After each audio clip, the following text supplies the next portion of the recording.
પ્રશ્ન પૂછવામાં આવ્યો, 2 દિવસ પહેલા પણ પ્રશ્ન પૂછવામાં આવ્યો. હું ઘણી જગ્યાએ ફરું છું.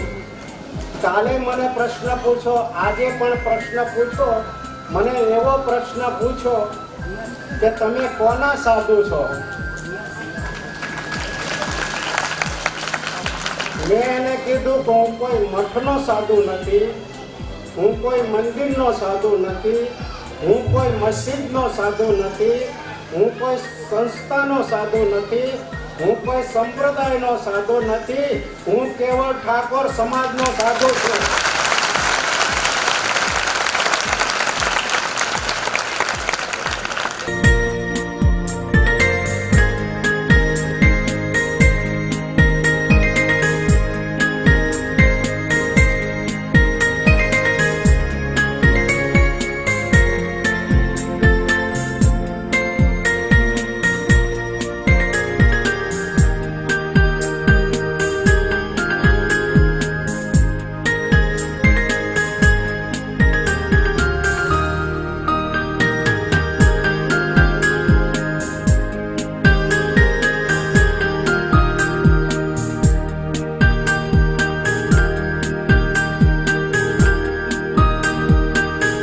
શિક્ષણમાં 95% સાહેબ નિષ્ફળતા છે.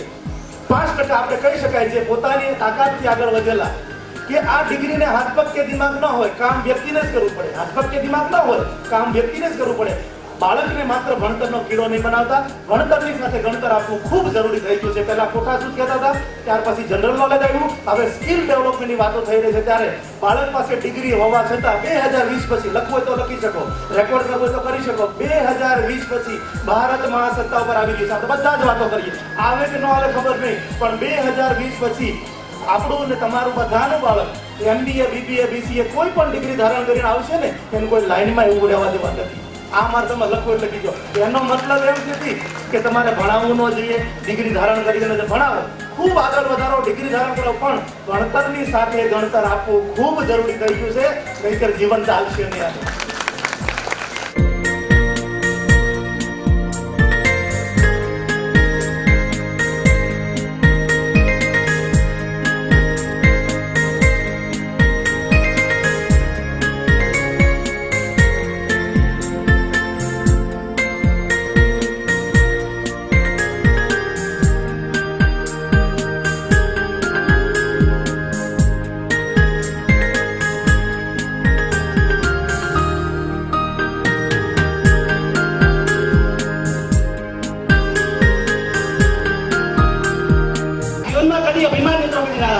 અભિમાન આપણને ખૂબ નુકસાન કરે છે. અભિમાનનો સ્વભાવ, આજે સ્વભાવના કારણે પરિવારમાં અને સમાજમાં ઘણી મોટી આફતો આવી છે.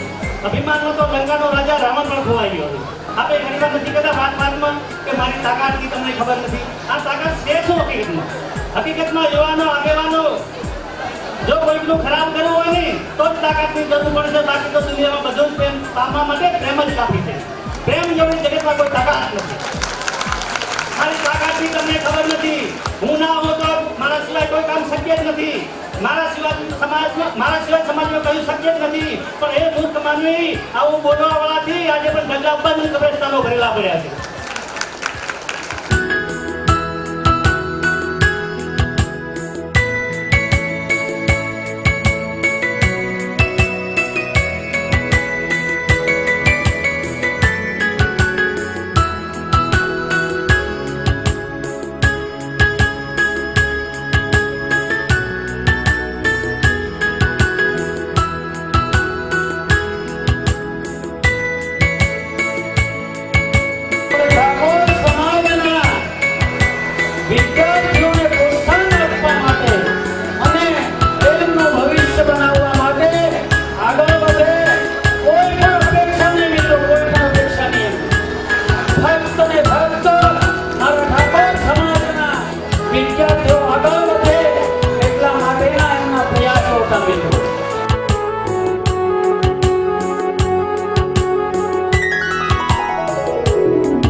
સ્વામી વિવેકાનંદના શબ્દો સાચા પડી રહ્યા છે કે 21મી સદીમાં ભારત દેશ વિશ્વની એક મહાશક્તિ બનવાની દિશામાં આગળ વધી રહ્યો છે। ત્યારે આપણે કોઈ એવું વિચારવાની જરૂર નથી। અહીંયા તો ઘનશ્યામભાઈ હમણાં વાત કરી કે મારા દીકરા પાસે એન્જિનિયરની ડિગ્રી હોય, મારા દીકરા પાસે મેડિકલમાં ડોક્ટરની ડિગ્રી હોય, આ ડિગ્રીના ફરફરિયાઓની અત્યારે કોઈ જરૂરિયાત નથી। આજે સમય છે આપણા બાળકોની અંદર સ્કિલ ડેવલપમેન્ટ, એની અંદર કૌશલ્યનો વિકાસ થાય। આપણો બાળક નાના શોર્ટ ટાઈમ કોર્સ કરી અને આપણા